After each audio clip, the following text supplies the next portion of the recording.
Welcome, hello beautiful and amazing humans, and namaste, which means peace be upon you, and I submit the divine within you. I just ask for everybody in this moment to just remain silent as we reflect collectively, and I ask you some questions. I think some of you will recall hearing this for the better part of your life if you grew up in Canada, but it goes something like this. Oh Canada, our home and native land. Native land. True patriot love in all of us command. With glowing hearts, we see the rise.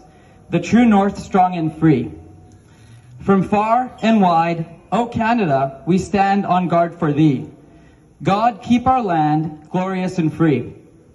O Canada, we stand on guard for thee. O Canada, we stand on guard for thee. I think some of you guys remember or recall what that is, and we're going to get there in a second. But I have a few questions for all of you, if you just don't mind maybe reflecting with me. So I just want you to close your eyes for just a second, if you don't mind, and just imagine with everything you can, not existing. You don't exist. You don't exist. It's impossible, isn't it? Just take a deep breath. Smell that air. Do we not have noses and eyes and ears where we can see, hear, smell, taste? Just imagine one day it's all gone. No scent, no music, no sound, no play, no fun, nothing. It's all gone.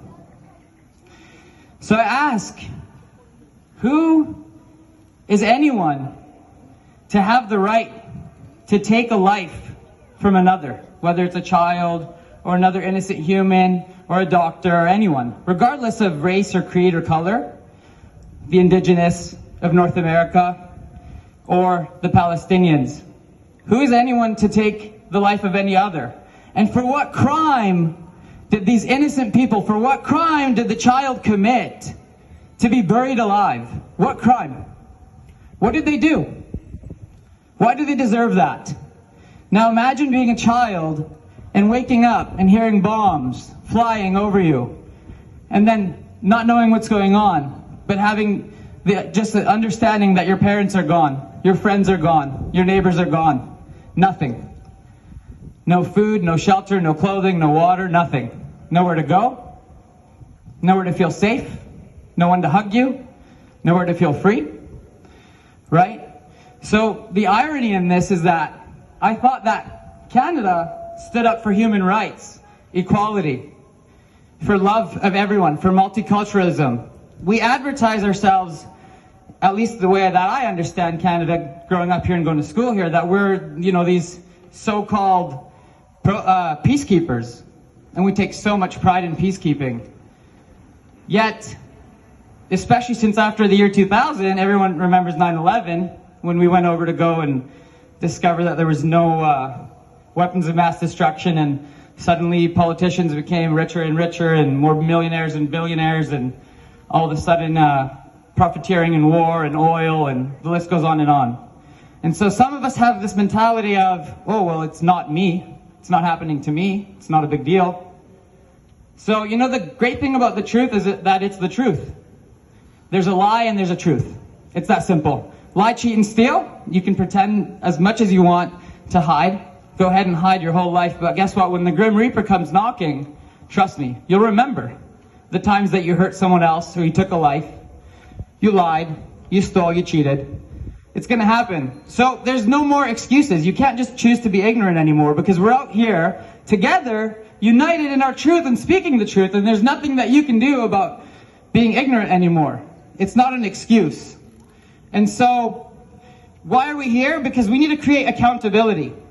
Why is Canada, this beautiful country that talks about peace and love and unity, and if any of us did any of these things here, we would be held accountable, right? So why haven't we been peacekeeping? Why instead are we deciding to lie, cheat, and steal and profiteer off of the sales of weapons to Zionists and elitists? And look, why have we created a business out of our country? It's no longer Canada, right? Why did we try to hide the fact that there was thousands of graves of the indigenous because we try to erase history? It's just a thought, just a question. Do we want to just erase Palestine? Is that the goal? And then what? Is it us next? Oh, it's not me. Well, what about inflation? What about taxes? What about interest? How many times does someone pay over a house? 6, 7, 8% interest? How many times? Just think about it. How many times have you paid your car over? 6, 7, 8, 9% interest? Where does that money go? Think about it. Or the tax money. So what can you do?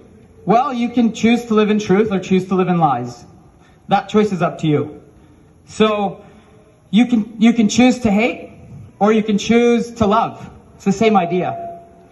And so what can you do is you can choose to stand in solidarity. You can choose to be honest. You can choose to be truthful. You can choose to learn, to be knowledgeable, to be kind and loving. And you can choose to spread truth to the people that you love, your community, your friends, your family. You can choose to gain knowledge too.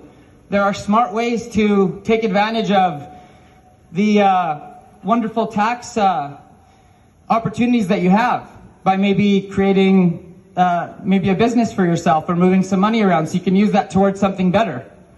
You can choose to spend your money wisely and make sure that you're not giving it to the Zionists and to the elitists, right? So the choice is yours, and we won't stop until there's accountability. You can't just step down, Mr. Trudeau, and say, you know what, it's not my fault. I'm just going to run away now. That's not how this works. And Netanyahu, like, there's a warrant for your arrest, but America is not going to do anything about it. Canada's not going to do anything about it. Why isn't this guy in court? We did that to Hitler and his team. His predecessors, we went after him. How is this different than the Holocaust? So the question is, why are we